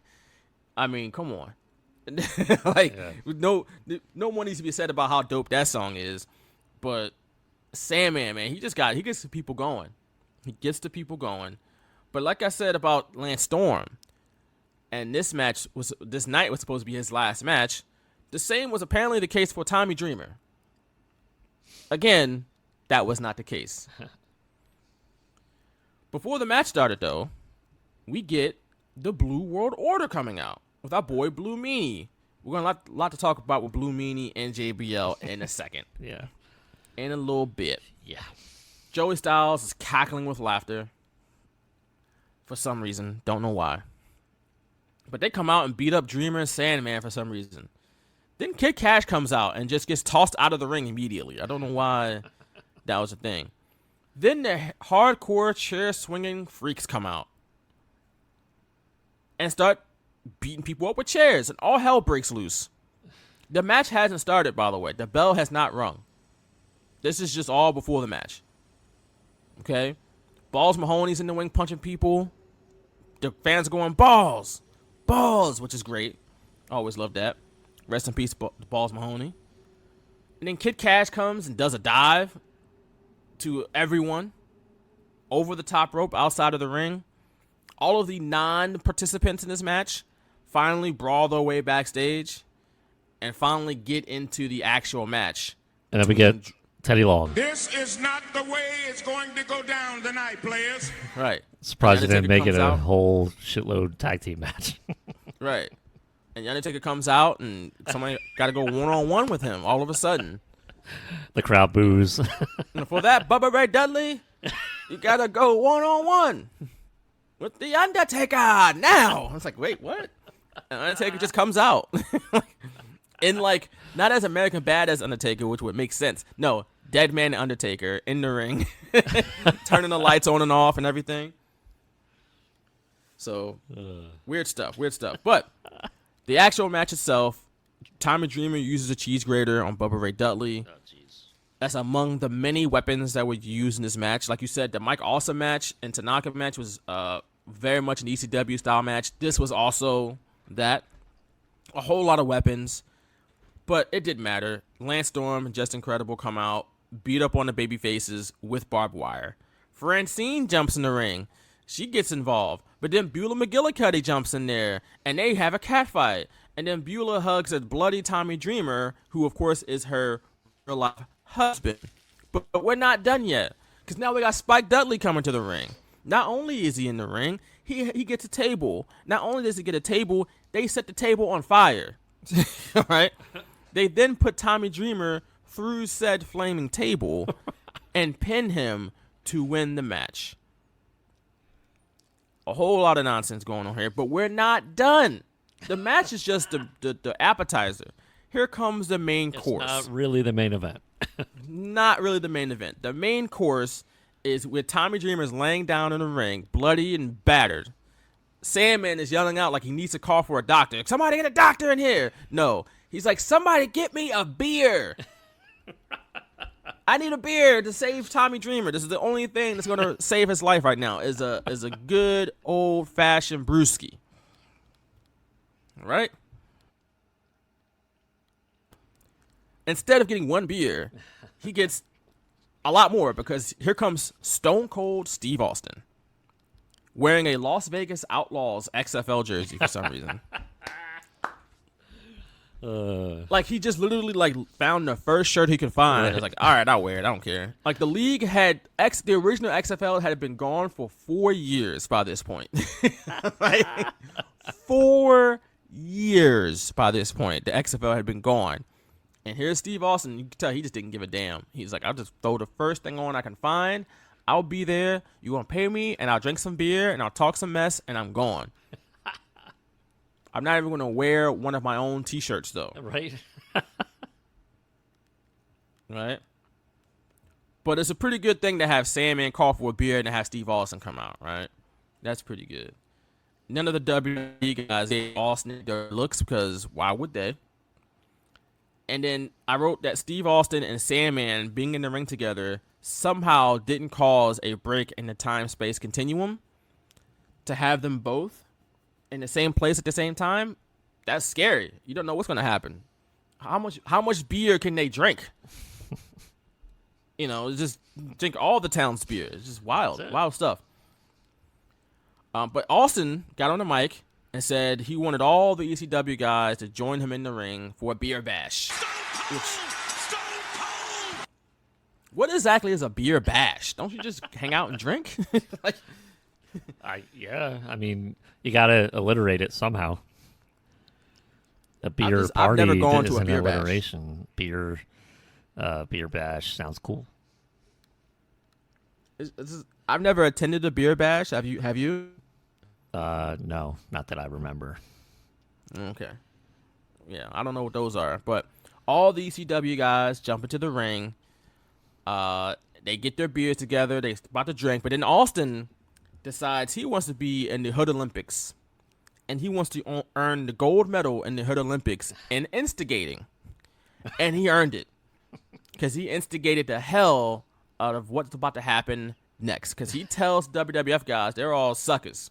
Yeah, he did. All right, and y'all should come down here and fight. And if y'all don't fight, y'all suckers. I'll beat all of y'all up if y'all don't come down and fight the ECW guys right now. Because I want to see a fight. That's what I came here to see. I came here to see somebody get their ass whooped. And the WWE guys, if y'all don't come down, y'all suck.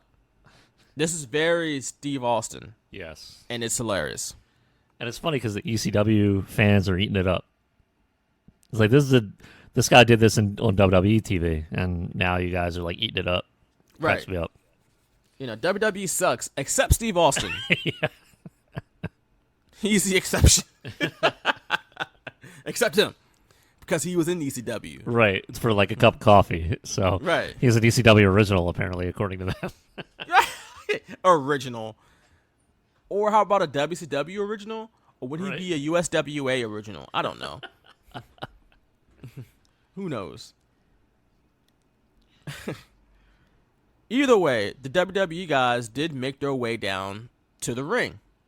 They came down and they got into the ring, and then you got on one side of the ring a bunch of ECW guys, on another side of the ring a bunch of WWE guys, and they're just standing there and talking to each other, and then Taz's music hits, which is pretty cool, right? Yeah. I will admit this is a good moment to get Taz out there, you know, and because he was ECW's badass for a long time.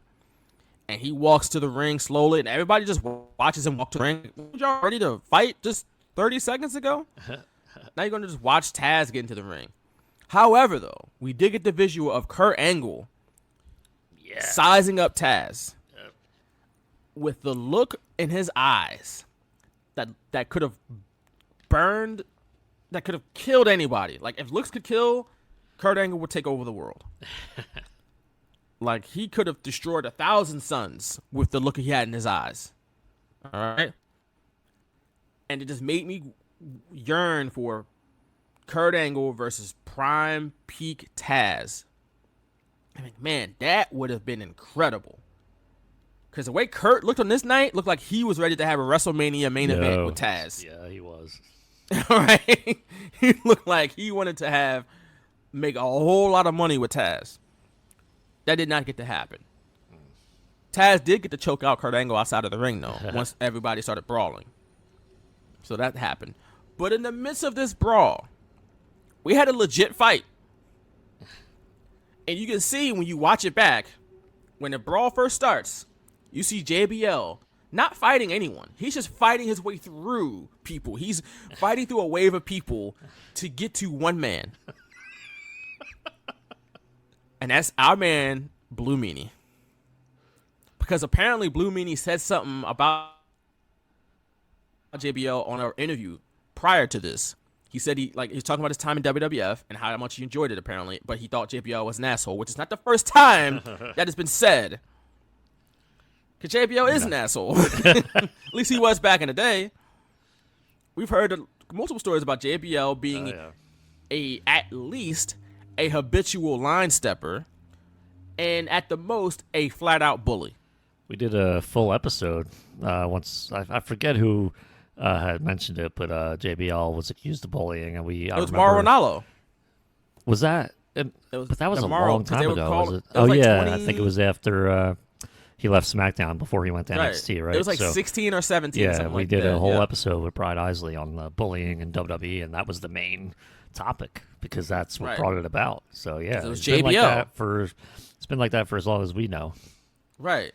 And again, at the very least, he's a habitual line stepper. And at the most, he's a flat-out bully in some cases. Not, at least he was back in the day. I'm not saying he's still like that to this very day. And let's also remind people, JBL and Blue Meanie are on good terms. They have made up. They have talked about it even. I think on JBL's podcast, they talked about what happened. They're fine. So it's not like we got to relitigate what happened as far as like who's right and wrong. I think most people would know that JBL was wrong here. Because he went and found Blue Meanie and started whooping his ass. And Blue Meanie's like, what in the world is going on? And now he's fighting for his life. Like, you can see at one point, Blue Meanie just grabbing a hold and just swinging for the fences because it's fight or flight. And he was fighting. Blue Meanie came out swinging. But he didn't come out unscathed because You there was got a point knocked where out, man. Give me my gun. at one point, you look at Blue Meanie's face, it has covered in blood. And it's like, It he is. didn't even have a match. He didn't get the cheese grater. What happened to him? And then we found out later what happened to him. But that sucked, JBL, honestly. Like, if y'all had an issue, you could have talked about it. Like, talking about unprofessional. Oh man. No, Sasha Naomi unprofessional. How about shooting on someone in the middle of an angle in front of the people? That's unprofessional. To me. 100%. Nope. 100%. You know, like y'all could have hashed this out a different way. That was backstage, not in front of the fans. In the ring, and now you got Blue Meanie standing in there with blue all over his face. For what? Again, that's in the past though. JBL and Blue Meanie are on good terms, so that's cool. Damn. That's cool, but that was wild though. That was a big deal. That they had heat for a long time with each other. Of all people, what an odd couple too. JBL and the Blue Meanie. Yeah. Like why? Yeah. You can Why? even JBL, go back. Like, go ahead. I was gonna say, go back, watch that brawl, and I remember seeing like Blue Meanie make a face, kind of like, "What the hell, dude?" Like you can almost tell what's going on in his mind once JBL starts engaging with him. So they cut cameras at different times, and they go back, and Meanie's just trying to like do his best against someone like JBL because it's just one against one. Like it might be a whole bunch of bodies in that ring. But it's 1 against 1 at that point, so he's trying to survive. Make sure he doesn't get knocked out. Who's going to survive? Oh, God. Blue Meanie was like, I'm surviving, bro. And the thing about it, though, like, Brian Heffron, you know, who's Blue Meanie, he's one of the nicest people in wrestling. 100%. Even JBL likes him today. Like, even a guy like JBL who probably looked at Meanie and was like, you can't dislike Blue Meanie. So, of course, they made up. Because Meanie's awesome. So... shout out to the good brother Blue Meanie, Brian Heffron. It did not deserve to get bloodied like that, unexpectedly, ambushed, essentially. I will say, though, in hindsight, it is kind of funny to see JBL kind of wade through people. Because he stands out. He's tall. And he knew exactly what he was going to do. He knew exactly what he was going to do. He had this in his mind, predetermined. Yeah. Premeditated. And I don't mean to laugh about it, because it's a thing of the past. And they've let bygones be bygones. So I guess we could laugh about it in hindsight. But seeing JBL like just kind of fight through people to get to Blue Meanie with this cowboy hat on, it's like, what the hell is going on? And seeing him and Meanie going at it, and Meanie is like literally like just swinging, fighting for his life. Like, whoa, I didn't sign up for this. Kind of funny in hindsight. Wasn't funny in the moment, I'm sure. I'm sure Meanie was pissed. Oh, man. And he had every right to be. 100%. But in hindsight, it's kind of funny, Meanie. I'm sorry. I apologize. But the visual for me of just seeing JBL fight through people to get to him was kind of funny. Because Blue Meanie had no idea. He's trying to go off and do his thing. And JBL's like, no, son, we got to have a fight right now. We're going to have it out right now. Right now. It was on site, apparently, for JBL. Not good, though. I wouldn't recommend that in the future. But eventually, the ECW guys clear the ring of the WWE guys. They all look nice, even though Blue Meanie looked like he'd been through a blender by the end of that. It's a shame because he's just covered in blood.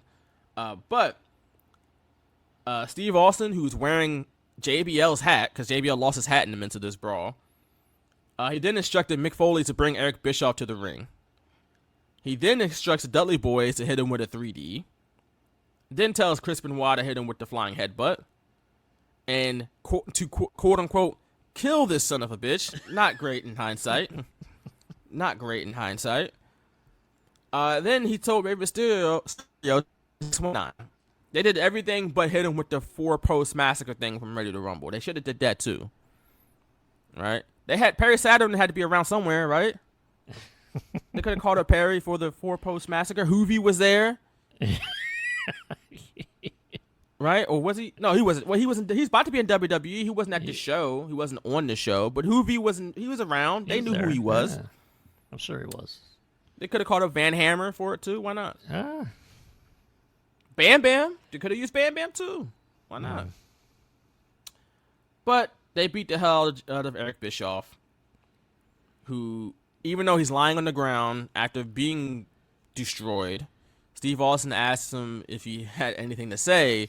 And Eric Bischoff defiantly says, F ECW. After all of that. I love, like, he's not moving a single, like, finger. He's just stretched outright. And then him saying that, like, as he's prone like that, just makes me laugh.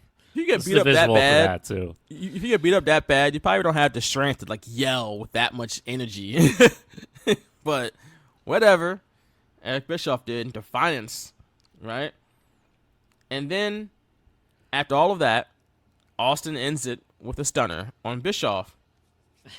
And then the Dudley Boys take Bischoff out of the arena and dump him outside the Manhattan Center while Steve Austin music plays to cap off an ECW show. Right? The music he never had in ECW is playing. And then they switch it over to the ECW theme. But yeah, poor Blue Meanie. I'm sure he was pissed off. Everybody else is having a great time and drinking beer and all this and that. And he's got to do inventory of his body, like what actually happened. Like, do I have to go to the hospital and all that stuff? It sucks. But there it is. There it was.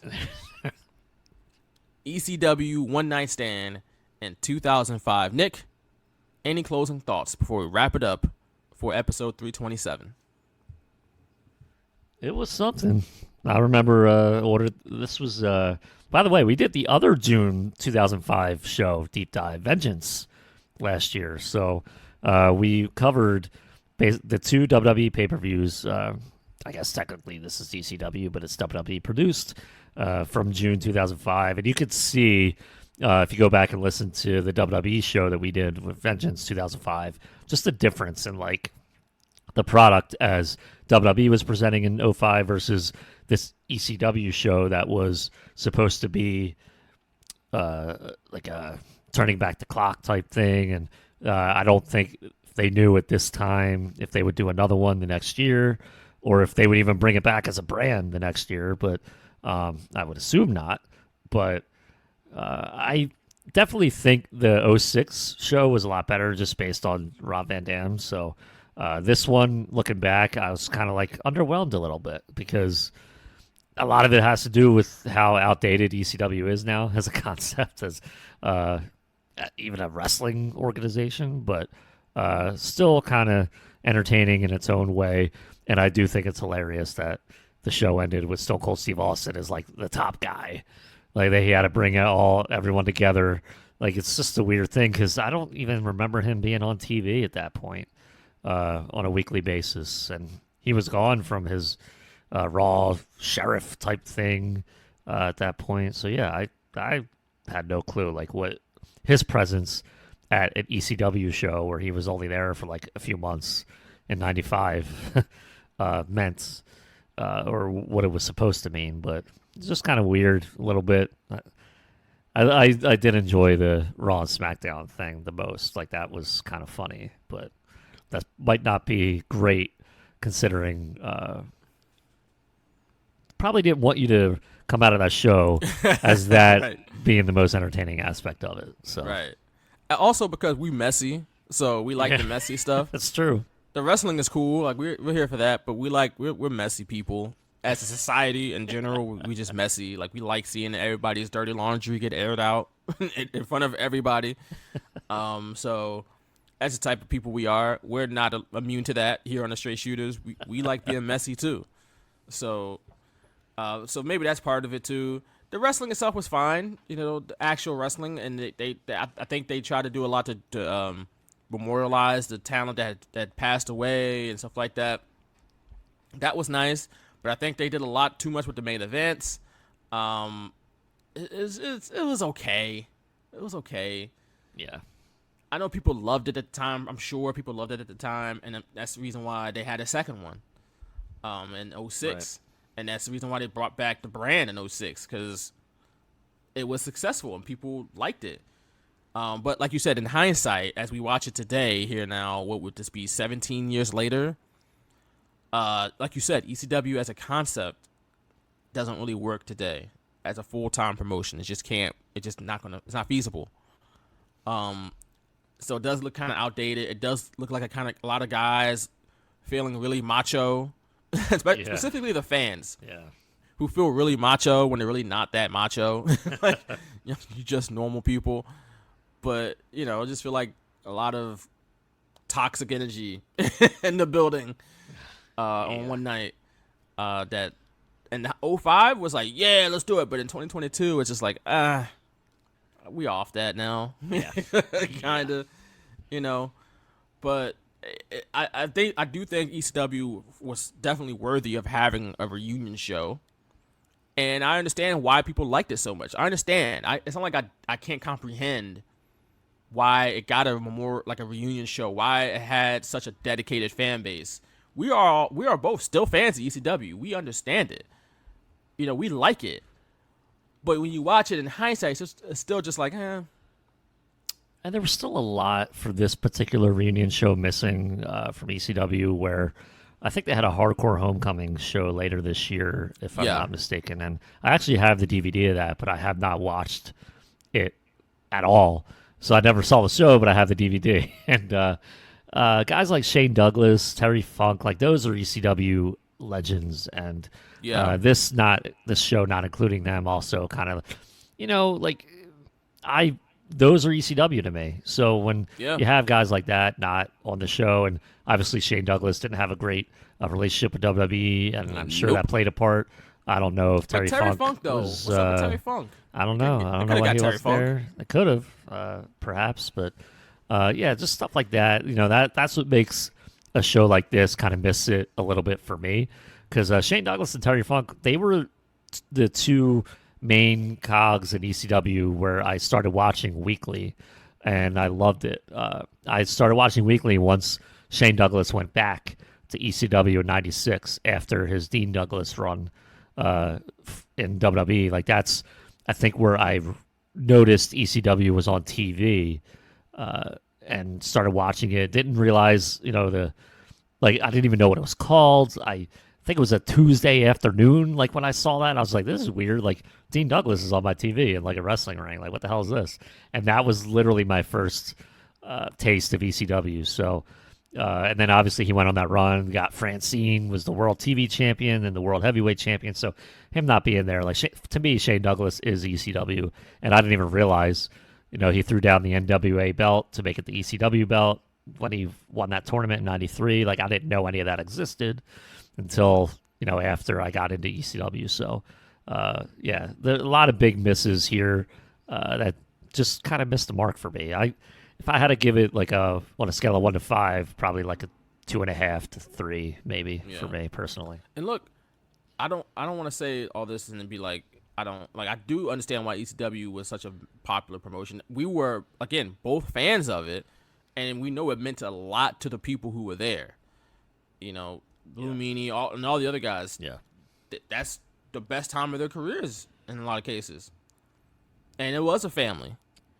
It was like this group of discarded and misfit wrestlers that got a chance to shine in ECW, and it created a lot of stars. It gave a lot of people a platform, and their first platform in the United States. Chris Jericho being one of them. Steve Austin, Mick Foley. Mick Foley was on WCW for multiple years, and then went to ECW, and then used that as a springboard to get to WWF. But like, it was a place for a lot of people to really showcase their talent that they weren't allowed to showcase elsewhere. So it was a net positive for wrestling as a whole and a lot of the individual talent who worked within it. This particular show, though, just wasn't great. Right, and right. That's all. Yeah. Yep. That's all that comes down to. Follow me at _Piccone on Twitter and TikTok. You can follow me at Piccone Nick on Threads and at Piccone on Blue Sky. You can follow us at Shooters Radio on Twitter, Blue Sky, Instagram, Threads, Facebook, and we're at shootersradio.com and shooterspod.com. You can check me out at crossingbroad.com as well. All right, I am at Vaughn M. Johnson on X, at Vaughn Johnson 166 on IG, at Vaughn Johnson on Blue Sky and Threads. You can check me out there. I think I'm at Vaughn Johnson 166 on Blue Sky too. No, on Blue Sky on Threads as well. But you can check us out on Patreon, patreon.com/shootersradio, where you can request a future deep dive just like this one. And when you do, you can make a cameo on the show that we're diving deep into. Once again, patreon.com/shootersradio. I'm gonna scrutinize you to the fullest, pasteurize you, homogenize you, and synchronize you back into morality.